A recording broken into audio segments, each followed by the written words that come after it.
Hey everyone, welcome back to another episode of the ACC Podcast. I'm your host, Steven, and today I'm joined by the co-founders of Rhuna, one of the most battle-tested Web3 infrastructure companies out there.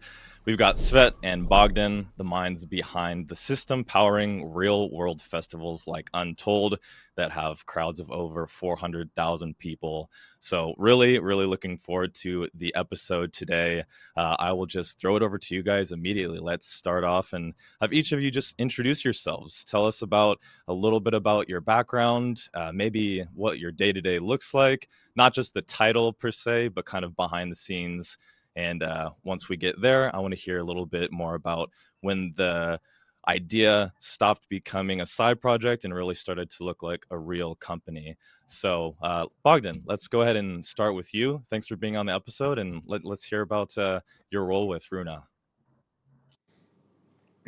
Hi everyone, hi Steven, and thank you for having us. Really looking forward for this discussion that we will have today. So going a bit of going a little bit in the history books, let's say. I should start 10 years ago when let's say my life pretty much changed because I entered in the large scale entertainment business. Um, with a special project, music festival called Untold.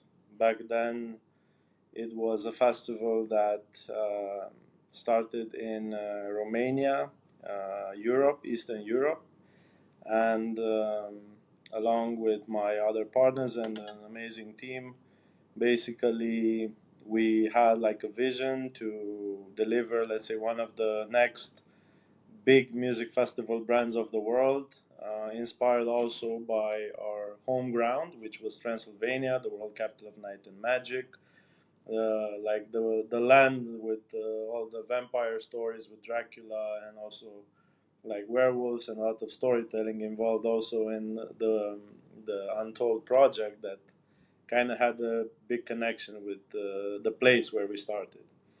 Um, Today, basically, the Untold phenomenon became third place globally. So Untold became in the DJ Mag Top 100 festivals of the world 2 years in a row. The last 2 years on the third place globally. So this makes us very happy. And 1 year ago, we expanded the festival from Europe to Dubai as well. So now basically we cover two territories. And coming to like more recent history, my connection to the Web3 space and also my passion for technology was like since forever, but more of an amateur, not like a builder or an entrepreneur in Web3. So I was just a normal user and passionate about the subject. And after the pandemic, when we started like integrating some new sponsorships and partnerships from the Web3 space into the festival ecosystem, I learned more about this, and I became truly passionate. And not only, and I started kind of asking questions towards that to understand, okay, how can we do more of this? How can we be more part of this Web3 world? Because it seemed to me very fascinating, not only from the technological perspective, but also from the community perspective. So then I was very curious how we could connect our entertainment world with this Web3 world and how we can bridge more the two big global communities. And honestly, this is the journey that kind of gave fuel to what is today Rhuna, which is basically the first Web 2.5, let's say, white label infrastructure that is behind many services that help today a lot of projects around the world to kind of engage properly with their audience, sell tickets properly, do a better payment experience in a much pleasant user journey. And yeah, this is like the history. And then in the next part, we will go deeper in what is Rhuna today. Wonderful. Thanks for that. That's really great to hear. And for the audience, Bogdan's title officially is Chief Business Officer, kind of a title that incorporates the more entertainment and partnership sides of things. So thanks so much, Bogdan, for sharing your past there. And thank you sincerely for being that bridge between what you saw from Untold, bridging that gap to Web3. For the viewers out there, like I promise, like stay tuned to this episode because Rhuna is doing something really special. But enough out of me already. Svet, let's throw it over to you. Again, tell us about a little bit of your background, your title, and a little bit about what your day-to-day looks like for Rhuna. Yeah, the day to day is looking very well, let's say. Somehow I was coming to Transylvania from another country in the student life. And in the student life, we meet with Bogdan, another Bogdan, and my roots started to be grounded here in Transylvania near the vampires. And my university is technical university, and from this technical university we started to grow more projects and so on.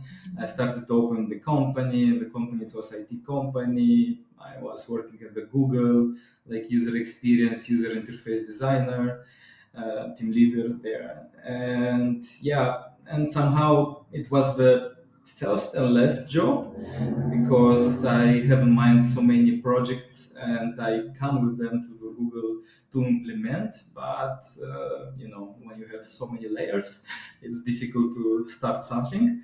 And step by step, we started many projects, and also one of the projects is the festival. I become like a technical support of this ecosystem, from the applications and the integrations and so on.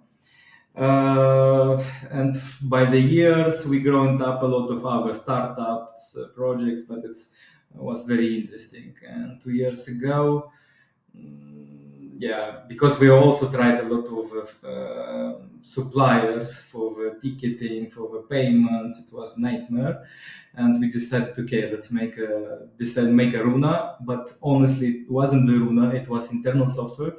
And when we deployed, it was many guys were surprised, many organizers were surprised, and they asked it, what your use, and we said it's internal thing. And from that point, Rhuna started to be public solution.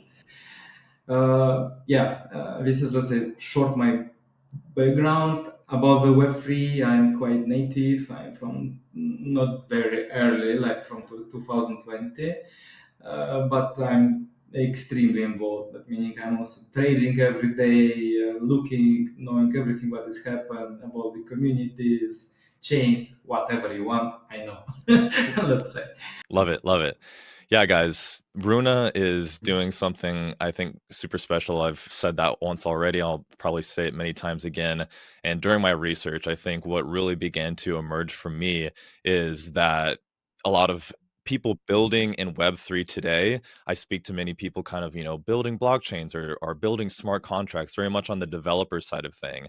But I think that one of the main global events that people love to go to are music festivals, and not just that, but you guys are doing more than that. Concerts. You guys have theme parks, and it's a white label solution, which means that anybody can kind of take your tech, if I understand correctly, and brand it as their own, and they can do whatever they want with it. And as I was learning about this, have been interested in for months now, watching you guys, it's just clear to me that Ticketmaster's in trouble. Like I had a question, which I want to plug. Earlier in the summer, I had a conversation with Sveat. He was on the podcast, and it was kind of like a quick pitch environment, really enjoyable episode. But some of my questions were kind of like, oh well, what if Ticketmaster comes up with a solution? What if they partner with a blockchain? Like, that's great. Like, they can do whatever they want, but it sounds like there's a lot of complaints coming about how monopolized Ticketmaster and some of these big players are already in the game. So just some core metrics to touch on. Already 2 million unique wallets have been onboarded, over 90 million in processed volume, 300,000 on-chain transactions. I'm sure some of these numbers are outdated because just a couple maybe weeks ago, last month, you guys had Never See Capital, an incredible event, and then you guys are gearing up for the next Untold Festival this year. So many more metrics that I could touch on. But Bogdan, I want to hear from you a little bit. I just mentioned Never See Capital, as well as some of the preparation that I'm sure you guys are just going crazy with, as Untold is just around the corner here. So, kind of pump up the audience who maybe are just more interested in maybe the festival music energy side of things and not so much the business for now. Like, what does something like Never See Capital or Untold, what does the preparation look like? And I'll just leave it at that for now so we don't get too lost. Yeah, so I think I'm going to refer to them as being more than simple events because, for example, if we're talking about Untold, we are we are looking at the biggest event in our country and also in the region of this part of Europe. Um, of course, Tomorrowland leads with the Western Europe in terms of like the size of the event and everything, and also the global awareness. But in terms of, let's say, how is the impact in the local community, it's like having this type of mega events that are above 100,000 attendees per day, multiple days. It's a really big challenge for all suppliers involved because basically you have the community that are hosts, like you have the people that live in a city that is only like 300,000 people, and now you bring in the week that the festival happens another 100,000 people, like on 100 plus thousand people that basically become residents of the city where it's hosted.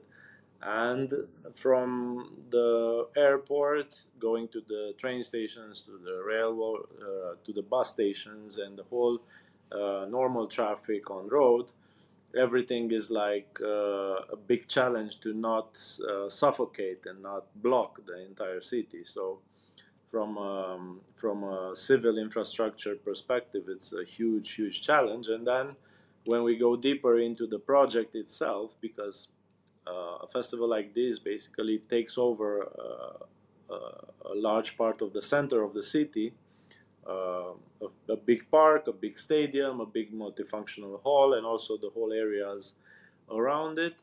It comes also on how can you transform a certain area in a very fast way, like you have only like 2 weeks before to build everything, and offer the customers and the untolders, basically offer the participants an out of this world experience, not only from the music perspective but also from the decorations, from the walking acts, from the storytelling, and like a transformative experience. And then when it comes to the technical side of things, basically you have, and also this is where Rhuna comes in hand, because you have like a big challenge in order to accommodate properly and give access properly in a fast way, and also provide security for the buyers that bought these tickets throughout the year, and be, let's say, a real support for them to have a positive experience from the beginning. That means from the moment they access the festival, and also, for example, if they want to put some money in their accounts in order to spend money and credit in the festival site, because it's a closed loop ecosystem from the payment perspective, then the Runa infrastructure needs to handle like large quantity of payments and also like the top ups in the accounts in a very fast time. So large volume of money needs to go into a closed loop ecosystem and then monitor every transaction, and this is where the blockchain comes in. So every movement of capital throughout the whole closed loop ecosystem is, let's say, kind of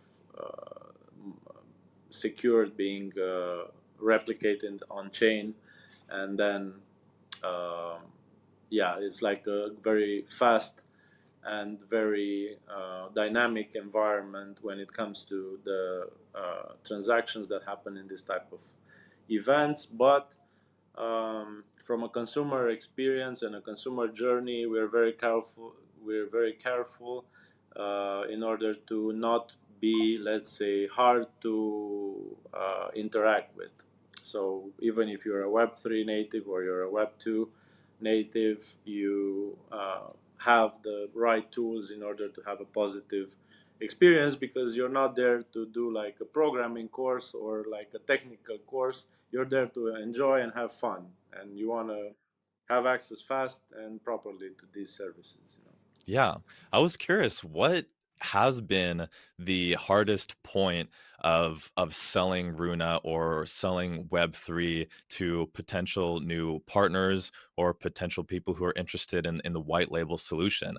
Are you guys having trouble basically conveying what Web3 is and why it's superior? Or what are the main kind of points that make it easiest to explain what exactly you guys are doing? Bogdan, I'll have you say something, then Svet looked like you had something to add there. So Bogdan, what do you have to say to that?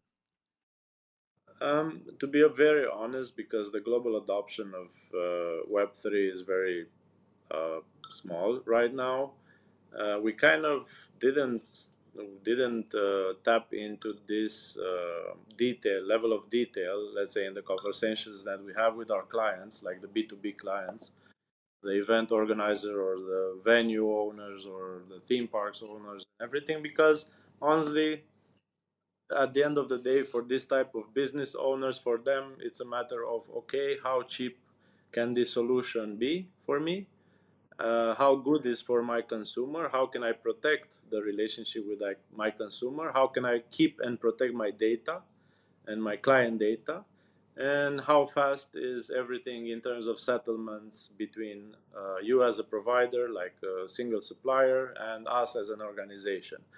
So the other technical details are not part of the conversation of the new business or the lead generation when it comes to expanding like the network of clients. Yeah. Yeah, that's like so interesting too, because again, I kind of touched on it at the beginning that Runa is an in-person focused company, facilitating these events. And at the end of the day, I think most people really just want to know, like, is it going to work? Does it work? And if if the people behind the company, you each know that the tech is reliable, there's no there's no need to waste time explaining, oh, this is how it works or why it works. Like, it's not even a part of the conversation. You guys are confident in the infrastructure tech stack that you have. So therefore, there's just 100% of the mind can be focused on just the tangible benefits. How is this going to benefit the end user? How is it going to benefit every single middleman in between? And I think that just naturally, that the energy that really conserves. I think all just allows everyone who's creating this event to even double down even further on what it is that they're focused on. Like maybe a previous way of doing things, oh, we're so stressed out with the costs, and it's all these logistics and technicalities aren't quite functioning right. And that just it just eats away. But whenever just like there are things that are working and it's better than what we've had so far, it's like it's almost it's so synergistic, to where the multiple parts become such a greater whole. So I really love the picture that you've painted there. Svet, what did you have to say about that, just when it comes to you talking about what it is that you do and the services that you provide? Like, do you have any sort of pushback? I really want to know if there is any pushback, because right now it sounds like it's all green lights, gates open. But where's the difficulty in these conversations? Tell me about that. The difficulties between this conversation, I think it's mostly exactly Bogdan was saying, mainly about the prices, about let's say also the Ticketmaster, how the Live Nation, that how they're doing the business. That meaning they are providing some liquidity before for the organizers before, and somehow maybe this is it's let's say it's gaps for us, but we are working on it, and for sure we will solve it quite quickly in this direction. Cool. So Svet, another question at you, being that you're CEO, kind of more on the tech side of things. Tell us about what platform, what blockchain Rhuna is utilizing right now. I understand that you guys just had a successful partnership with Aptos. Is that what you guys will be doing for the foreseeable future? Like, is there any cross-chain possibilities you see? And yeah, tell us about Aptos, what really stood out to do business with these guys. Yeah, the main chain will be the Aptos, and we will launch very soon the mainnet on the Aptos. That meaning all the tickets will be tickets, also some other transactions will be on the chain Aptos, but also we will support multi-chains. That meaning if people want, like Bogdan saying, top up, putting the money in their account or buy the tickets and so on, they always can make it by multi-chains that we will support also. Solana, Sui, Ethereum, Ape chain, and so on, that it will help us exactly because now in these days, if the project is just stick it with one chain, this is my opinion, it's very bad now because the liquidity now it's flying from the chain to the chain. And when you are going, for example, to festival or aqua park or theme park, whatever, you don't want to bridge this money to another chain, then you can top up on your account. That's why we will support as much as possible the chains that are very popular now and that is also providing the liquidity. Yeah. Cool. So yeah, Bogdan, what can you tell us about kind of like the business relations that you've experienced with Aptos? Like what kind of stands out to you? And I'm sure when you guys were evaluating thousands of layer ones, layer twos, different routes that you guys could go down to make this possible and help to execute this in the way that it needs to be executed, to make this, delivering the best experiences time after time after time without fail, once again, so that you can focus all the energy on making the best experience with that confidence that the tech is going to support it. So what was kind of your journey, let's call it, to kind of choosing the blockchain that you decided to go with, both if you want to touch on any technicals, but mainly just kind of like maybe business relations, like what stood out to you, like for other blockchains or L1s in the space, like what could they be doing better that maybe Aptos was very successful at that led you guys to make that decision to stick with them?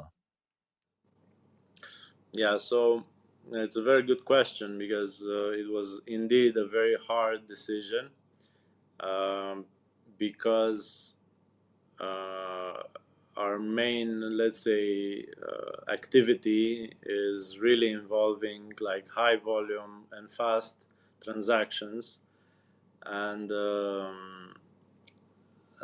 technical part of the decision was very, very important.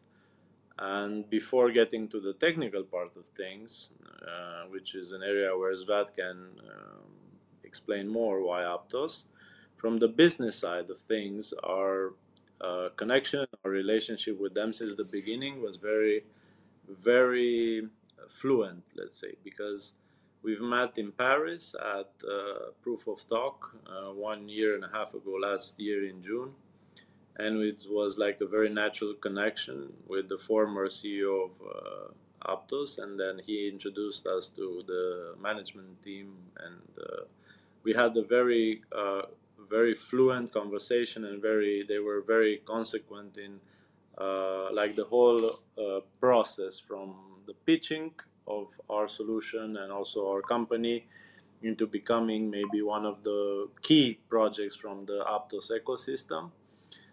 Towards the moment we closed the deal, because they are also like the main investors in our company, and the fact that they were so professional in every moment of the whole process gave us a lot of let's say confidence that we are basically signing a long-term commitment with somebody very serious. Then we went in the US, we've met them in person, and also Avery, he's the new CEO. He was back then the CTO, I believe. I think is that right? And also like in terms of the vision of Avery, but also the other colleagues of him, like Chris, Solomon, and other colleagues that we work on a daily basis with them. They really are a very, very tight and very, very good team. They work very good together, and we felt like we truly had not just an investor, we had like a partner, and in the real sense of words. And then when we also understood that they have a really good technical experience and background, because they were from the golden age of Facebook in this industry, and then they really started to become very relevant in the Web3 space because they were delivering very good technology. Then it was like a proof for us that okay, we can truly start building on Aptos. So we're very happy with this partnership, and I'm sure that we will surprise the Web 2 and Web 3 world in a very positive way in the next year, with a lot of announcements that we have with them together. Rhuna hopefully will become the entertainment arm of Aptos. This is our vision, and we would like to kind of take them through our journey and kind of tap into a global market of opportunities in the entertainment space together. Very cool.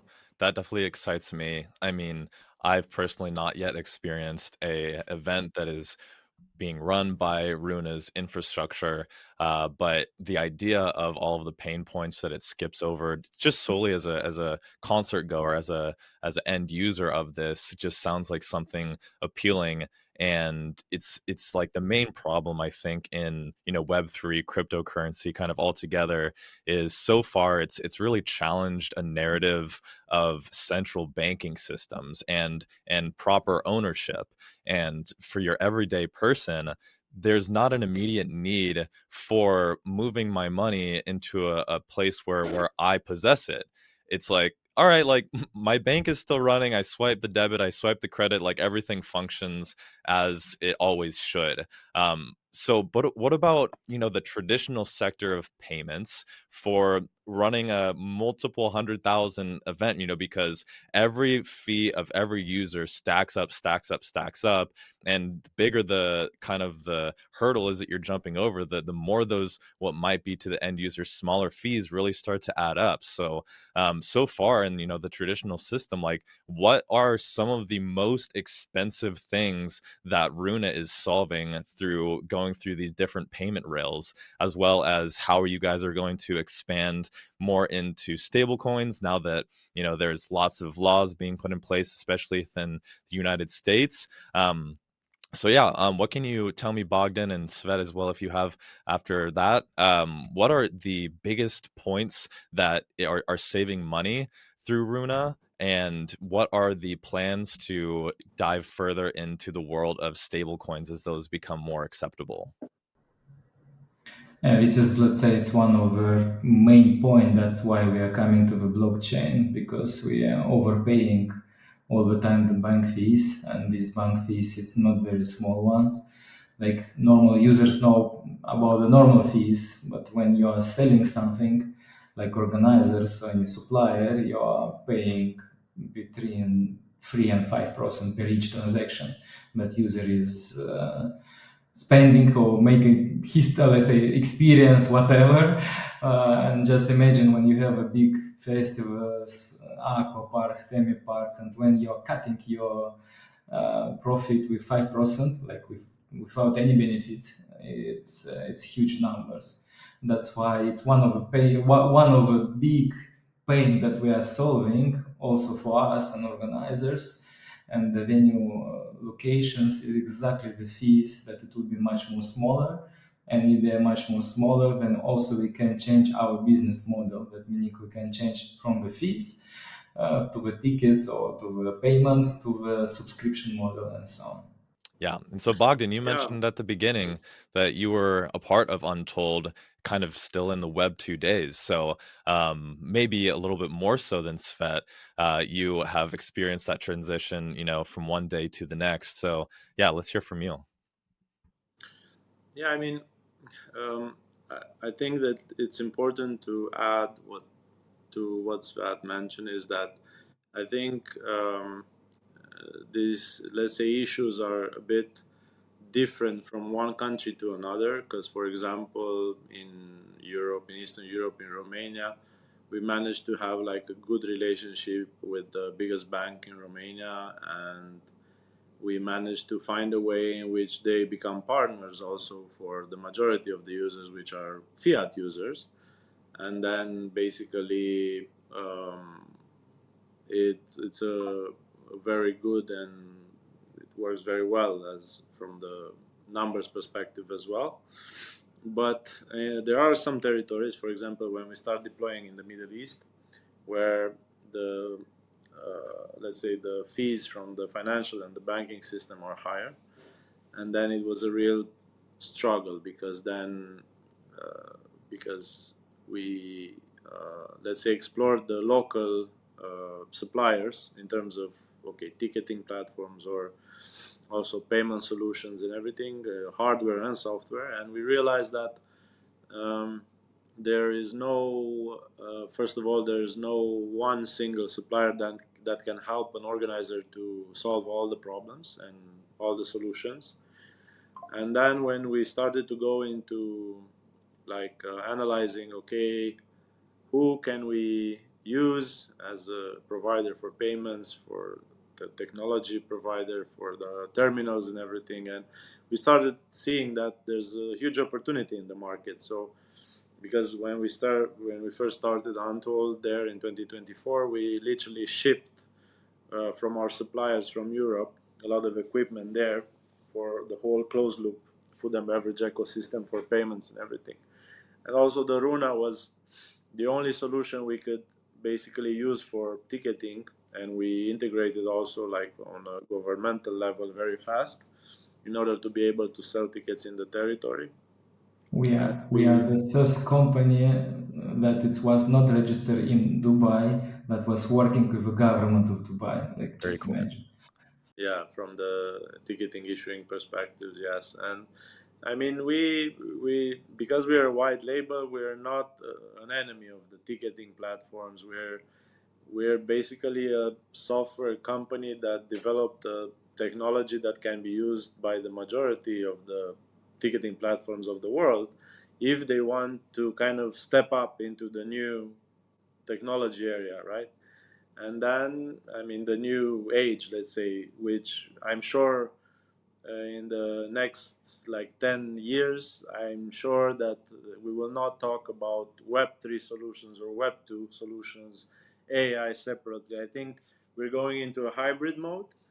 And this is why I think Rhuna has a good chance, because we focused on, let's be friendly. I mean, we are friendly for both Web3 worlds, Web2 worlds, and also in terms of AI, I think we have like the most advanced technology in terms of predicting consumer behavior, consumer spending, and also like trends. And this is something that technology like the AI helped us a lot. We didn't have this. We had only like in the past years, we had only like raw data that needed to be cleared manually. It was very hard. And now AI basically helps us a lot. So yeah, I mean, um, in terms of efficiency, coming back to your question regarding the cutting costs of the suppliers for payments worldwide, I think there's like a way in which we can keep also the normal financial system like banks and also card providers or whatever as partners of our company, but in territories where this cannot happen due to whatever reasons, then we are pushing like a seamless blockchain experience with everything involved, from the payment, the on ramping, off ramping, and everything. Yeah, and just imagine also when you're landing to the new places, many times these ticketing solution or providers of the ticketing, they are giving the money to organizers after the event, that meaning after festivals, after concert and so on. And just imagine when it's, let's say, half money is coming from the ticketing selling, And if they are blocked until, I don't know, 6 months, 9 months, 1 year, whatever, just imagine how you can run such big events or small events. You need really to credit your dream idea, and it's extremely hard. And you will not very hard to find investors to do this one. That's why it was also one of the click for us to enable much speed with Rhuna development. Seems to be it's also was unlocking our issues. Yeah, and this gave us, let's say, the inspiration of adding to our portfolio also two new products, some lending pools that are available for Web3 investors, from retail investors in Web3, but also to VCs or bigger um, funds that want to be part of our lending pools, in which we really kind of support some entertainment or new event companies that or venues to basically gear up and have a proper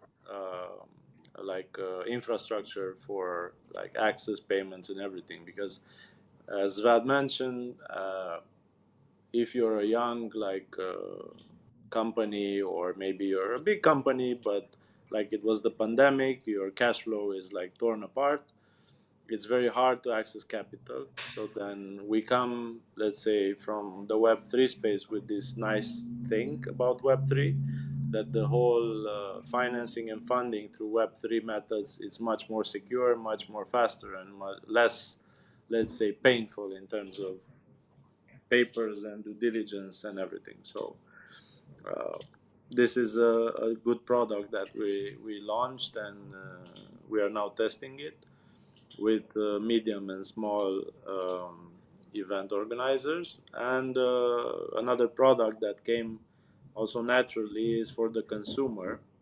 We are tapping into the buy now, pay later market, which is basically a growing trend worldwide.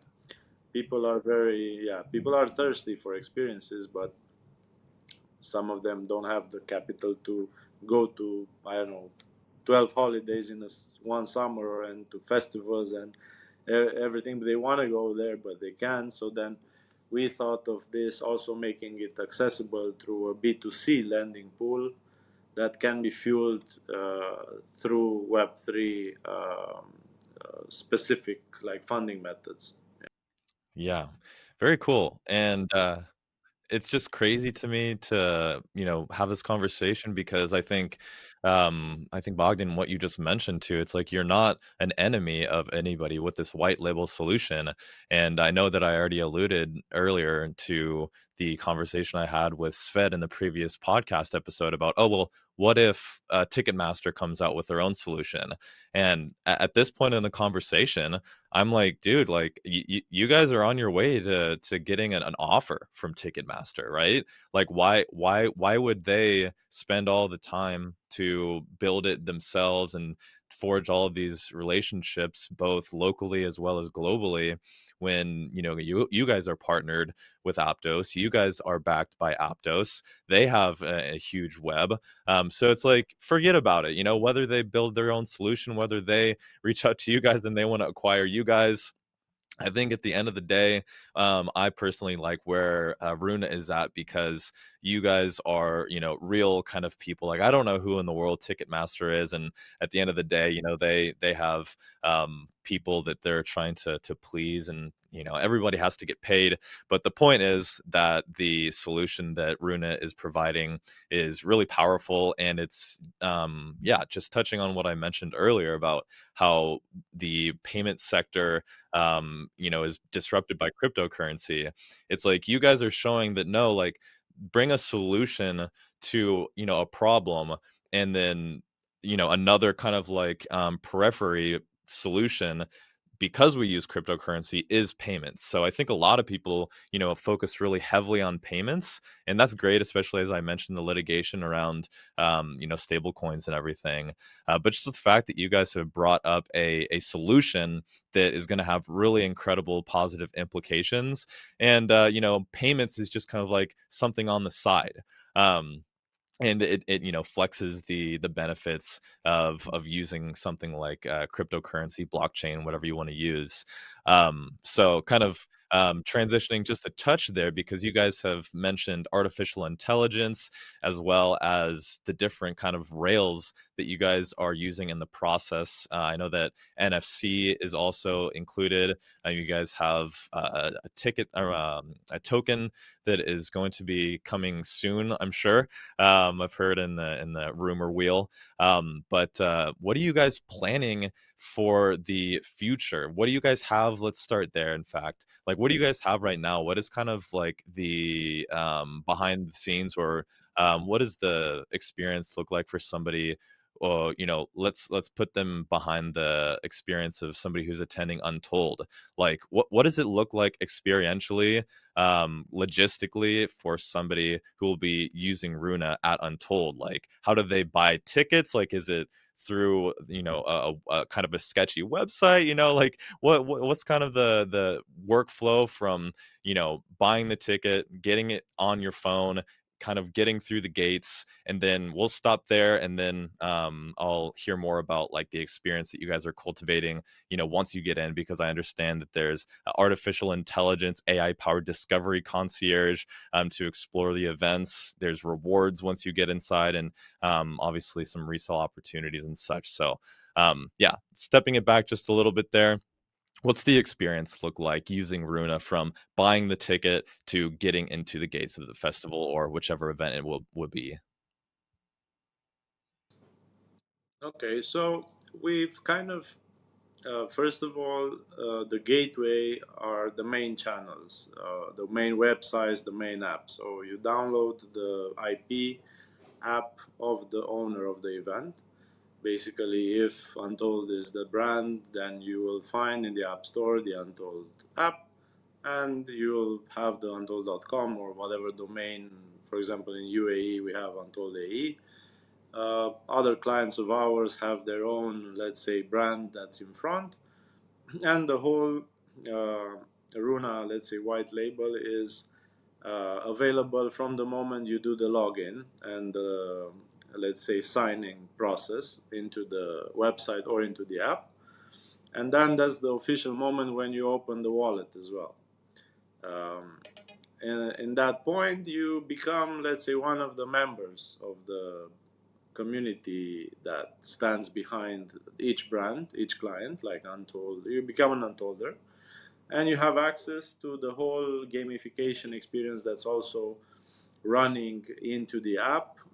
For example, with referral codes, with gift vouchers, with everything that you need, also to kind of stimulate interaction between other participants in the community and in the event, and also help them maybe earn points, earn money, earn experiences, do airdrops, like everything that you can imagine. And then in terms of tickets, you have, of course, a ticketing button when you can issue your ticket. The ticket is an NFT, and you don't need to be like a Web3 user in order to store the ticket in a certain wallet to like have the whole Web3 thing. No, it's just like storing into the normal everything. It runs without you interfering, let's say, from It's like Web2 experience with Web3 background, let's say. yeah, Web2 experience with Web3 background. And then after you put your money in your account, even if it's like with your fiat card or with crypto card or with your crypto wallet and everything, then you start going to the first bar, get the beer, and in the moment when you buy the beer, And you lost. yeah, you tap into the whole payment infrastructure, and then it's seamlessly because you permanently have a direct relationship between your remaining credit on your let's say account, and then we have like an automatic top-up function in which if your credit goes under a certain limit, then you top up automatically from the last payment method, and the rest is like just have fun, I mean, we're not. And then Yeah, and the rest it's more like already like, let's say, features that it helps organizers, like to make a promotion. Like Bogdan said, if Bogdan is making and going to drink a couple of cocktails. Maybe one sponsors, let's say Coca-Cola, will invite him to a dinner, special dinner with cocktails. Why? Because he was very active with the cocktails in the festival and so on. And we have a lot of data predictions. That meaning also, it's very interesting that we're also focusing a lot to generate new revenue stream for organizers, because many organizers didn't know that they can make a money from specific points, and many times they're losing the money, not they're making the money. Yeah, you like a very easy thing is a lot of bars. So, for example, if you have a large venue, even if it's a theme park or an aqua park or a festival, you have like bars running out of products, right? Because they don't expect a certain traffic at a certain hour, and they run out of, I don't know, beer, water, a certain type of water, a certain type of beer, whatever, or drinks. So then we have real-time access into seeing, okay, what is the spending going to, and we have the inventory in each facility, like in each vendor point, each bar, and then we can predict and kind of do like a pop-up into the the back system of the organizer and say, hey, be careful, in half an hour you will be out of a certain product in a certain bar. So then when it has like a large scale operation, then they literally save a lot of, I mean, make extra money if they know that they need to kind of top up in the right time a certain bar or something. This is just one example. We are going now also in the CC camera infrastructure, and we are basically using the AI model for predicting high traffic areas and possible threats to overcrowding.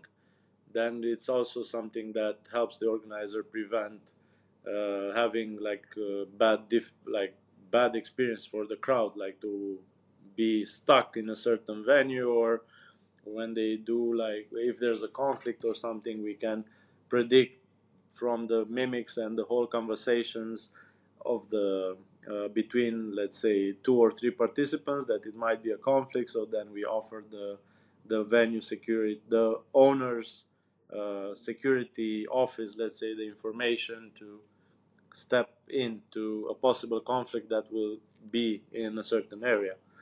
So yeah, it's a very complex infrastructure. Yeah. Yeah, so let me interrupt here and ask that example that you gave, as simple as tracking products at a particular bar or a specific brand of water. So is all of the payments, I walk up to the bar and I buy a cocktail or I buy smart water or something like that, is that processed on the app through the blockchain technology? And do you have all of the inventory, on the blockchain as well? Yep. Everything that user is doing and spending and so on, we know, and it also it's not helping only the us like to know information about the user, but it's also it's for the organizers, because after organizers they need to also make let's say reports to the suppliers, vendors. For example, if you are selling the water, how much, how many transactions you did, and so on, and how much money I need to give you, and it's helping a lot. In these days, many organizers are doing like 2 weeks after the festivals, doing manual Excel sheets like to do it, and after you cannot prove it when it was, why it was, who both, why both, and so on. Yeah, so this is like something that we're not, let's say, we are revolutionizing this into the entertainment and event sector, but in the supply chain sector, this blockchain stock management is already implemented 2 3 years ago, I think. Also, big retailers have blockchain stock management, and this is something that we brought into the entertainment world as well.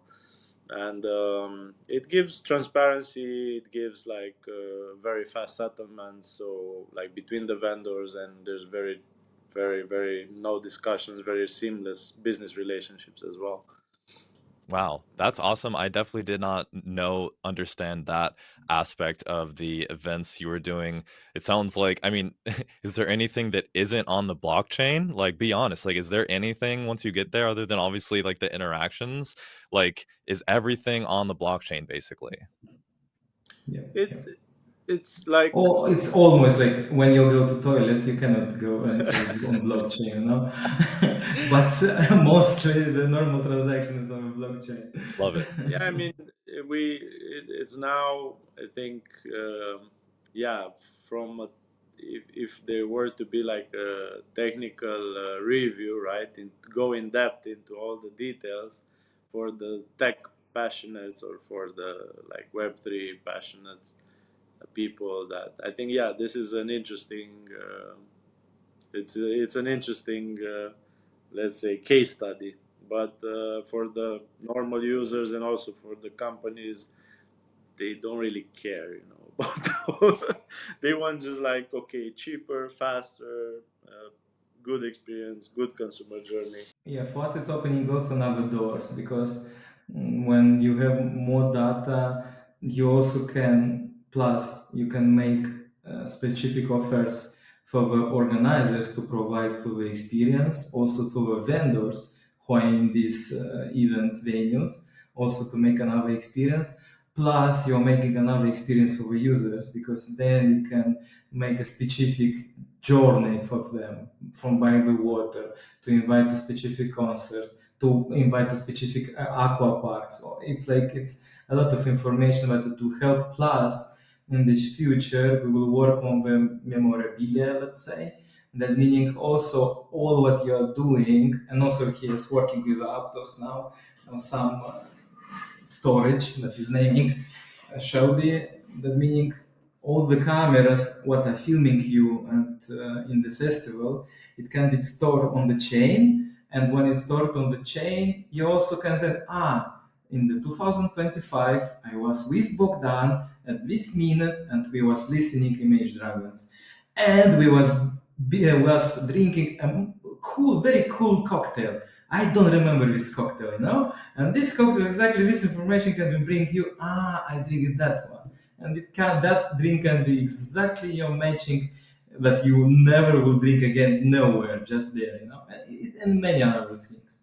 Yeah, but I mean, in order to be also very down to earth and realistic, most of, I mean, because we are also in the boat of owning events, not only providing service for events, and also because we're industry insiders and very well connected to the whole global music entertainment industry. We were, let's say, very passionate into kind of upgrading the whole software to a level that I think 98% of the market doesn't use. So because we were curious about, okay, how far can we go, how can we optimize the business, basically that was the main passion. And then for us it's very surprising because in some countries around the world now, like issuing a ticket, I mean, they're dependent on ticketing platforms, for example. And from our point of view, like issuing a ticket should not be like rocket science in our days, because the technology that is now available, like for everyone, is much cheaper, and it's much easy to have a like methods. And also, okay, Runa is okay, one of the methods, but the to issue a ticket shouldn't be so expensive. This is one thing, and you shouldn't have so many problems after you're getting the ticket, because I mean, you have a secondary market that's absolutely insane worldwide. Like, there's a lot of scamming going into the ticketing space. There's really no security from the transfers of tickets from one seller to another, like a physical person seller. And then the ticketing platform says, guys, not my problem. Yeah, not my zoo, not my monkeys. I think that was the. So, so this is the thing that, I mean, this is what we kind of didn't. That's why we started actually developing this business model. And this is one of the reasons why we started developing the Runa software white label. Because after 8 or 9 years in the industry, when we saw that, well, there's no full solution, and everyone wants to take your data and like take your clients and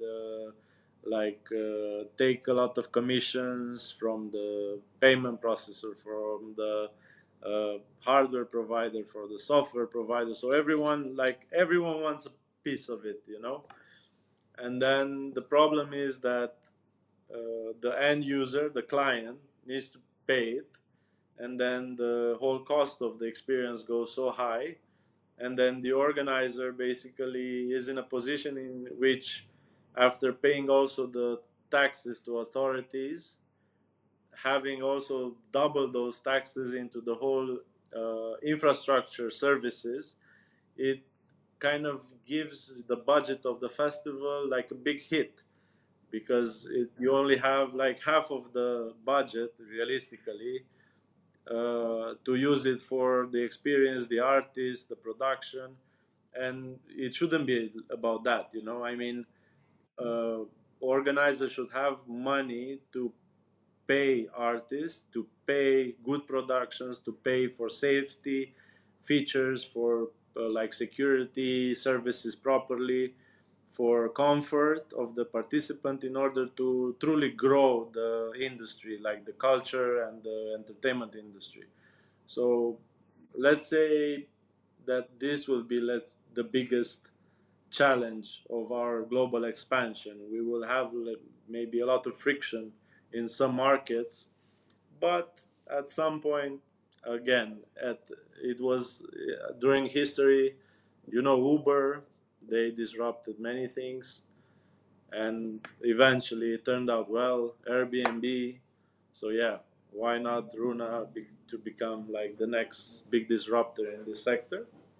Just Yeah, maybe here's the big difference between us and many, let's say, suppliers, um, because we are not just infrastructure software, we also hardware, but the idea, so we also insiders from this entertainment world, and sometimes, not sometimes, many times, the small things, small features that are so important for the user, for organizers, that normal simple developer cannot born them, you know, and you need to know by the learning each year why, what is was bad, what is was wrong, you're optimizing, you're redoing this stuff and so on. And this is can be learned only by the try and fail, try and fail, try successful, you know. yeah. So on top of, so what I think very important to understand is that um, there was a certain investment in the software solution, but if you put the investment and the learning taxes that we paid in the 10 years of being like customers of others, like worldwide services in this sector, I think this could add up easily as the value, the real value of the software company, you know, like Runa, because that is the most expensive school, the experience and like playing in the market, not necessarily developing software, because today developing software is like cheaper than ever. Yeah, really. Wow. So organizers, artists, fans, sponsors, and much more, I'm sure, to come will be winning and taking advantage of this infrastructure that's being provided here. And yeah, I mean, I just really love it even more. Like I said already, like I enjoyed learning about Runa in preparation for this, but now hearing just how far reaching this idea this company is kind of like has its eyes set on.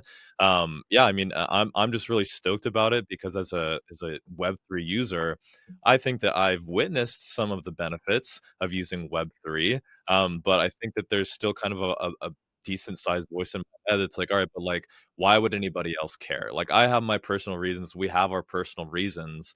Yeah, some value that's added by the blockchain or by cryptocurrency. But it's like we mentioned already. It's like you guys and people who you're working with, like they don't need to know the tech. They don't even sometimes care about it. Like you guys are just saying, no, this is what it is. And back and forth, you guys were kind of talking about, oh, it shouldn't be this much to issue a ticket. It shouldn't be this. It shouldn't be that.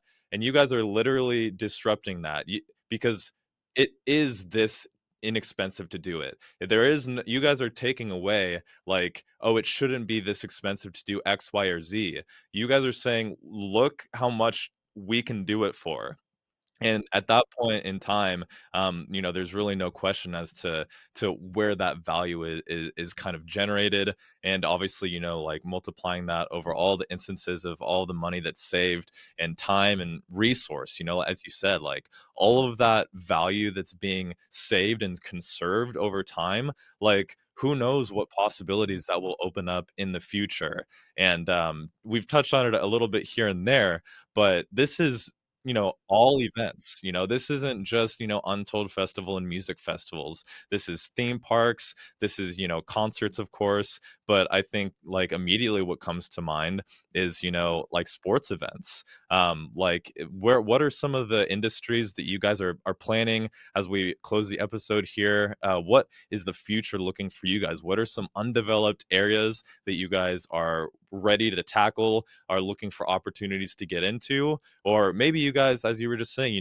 you're focused in on just the year over year. What did we learn from the last experience? How can we continue to polish this, refine it, make it better and better, and then let the people come to you? Like, where are you guys kind of at in the growth curve? It sounds like it's exponential for sure, but what are your focuses right now? And yeah, what are some opportunities in the industry that you guys plan to expand to? Yeah, so from a main playground perspective, we want to keep events at the core of, let's say, the next 2 years in terms of priorities, because we understand very well the need. And when it comes to events, I'm saying that all types of events, conferences, like big events, small events, doesn't matter. And on top of this layer, we are searching for like clients, like companies that have daily transactions, because events happen like once, twice, 3 times a year, or maybe some promoters do like 20, 30 events per year.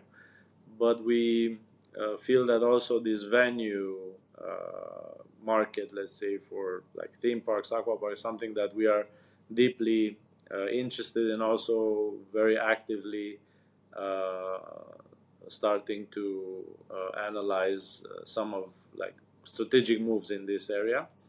And in terms of markets, we're looking into price sensitive markets, because those markets are the first ones that will react positive in reducing costs.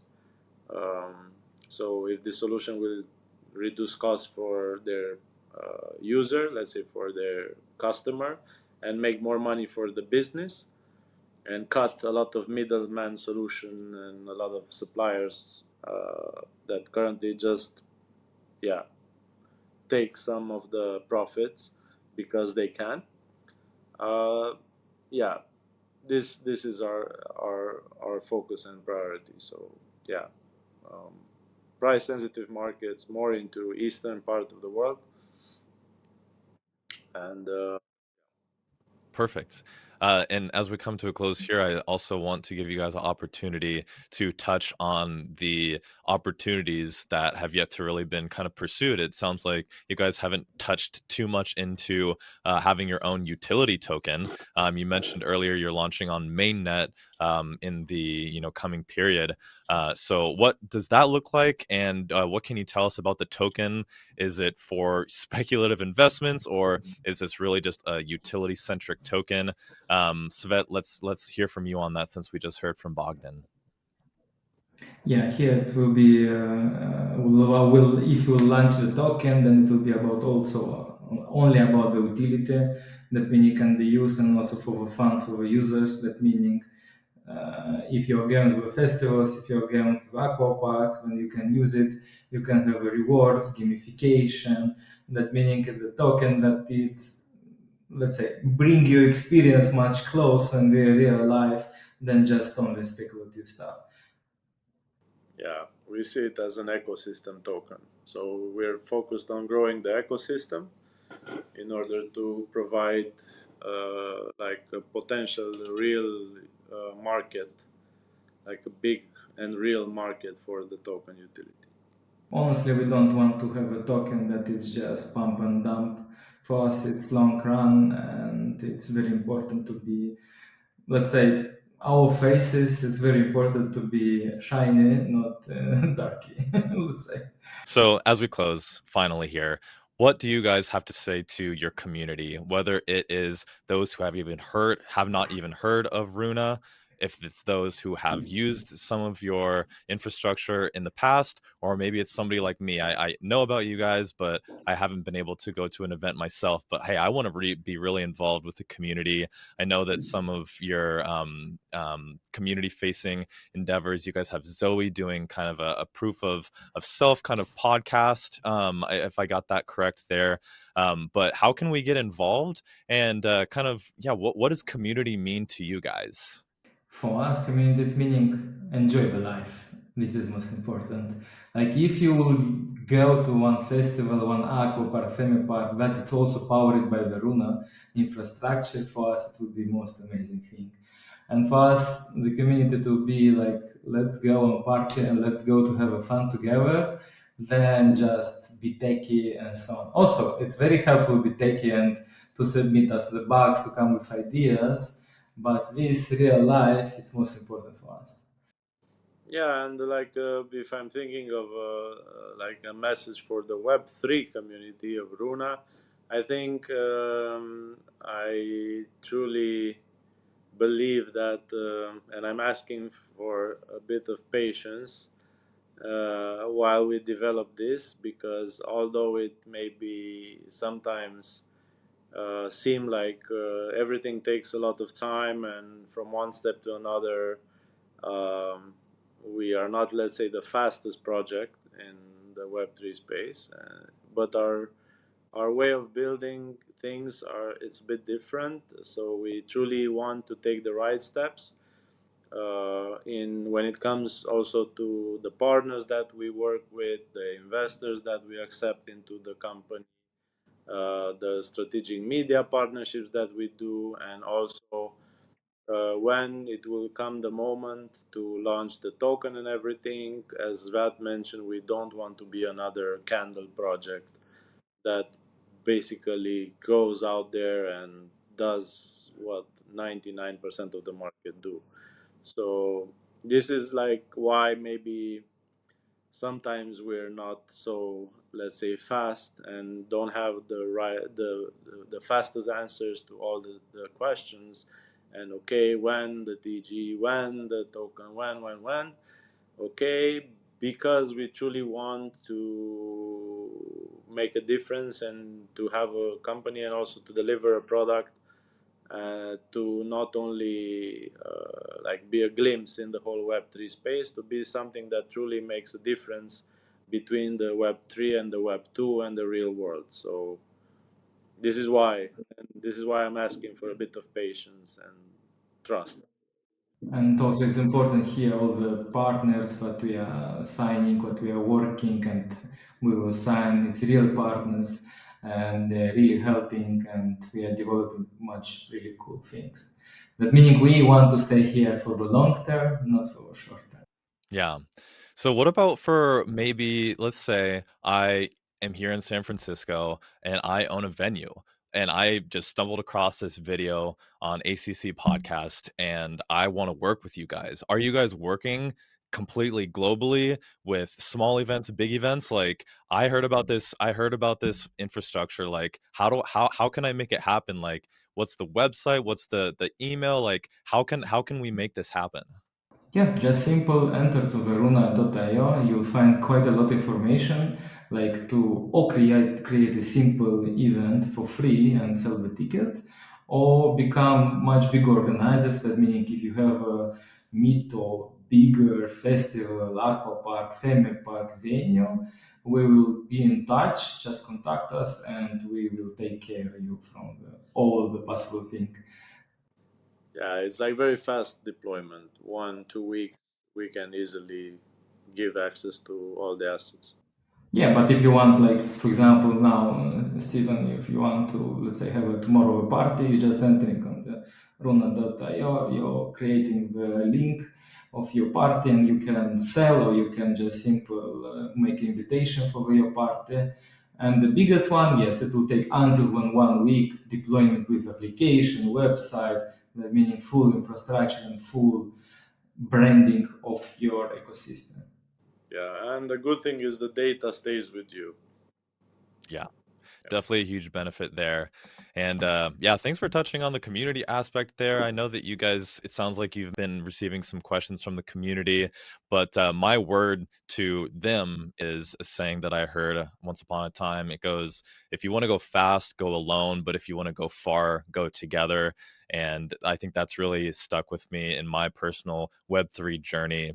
And really, with that being said, guys, I think this has been such an awesome conversation. Huge thanks to both of you, Sveat and Bogdan, for joining us and giving us a look behind the curtain of what Rhuna is building. For anyone listening out there, if you're curious about the SDK, want to explore a partnership, or just want to see the tech in action, find a local event that Rhuna might be fueling. There'll be plenty of links in the description, as always, to get plugged in. But as far as this episode goes, thank you everyone for tuning in, and we will catch you in the next one. Thank you. Thank you, everyone. Thank you. Have a good one. Bye-bye. Bye-bye. Thank you. Bye.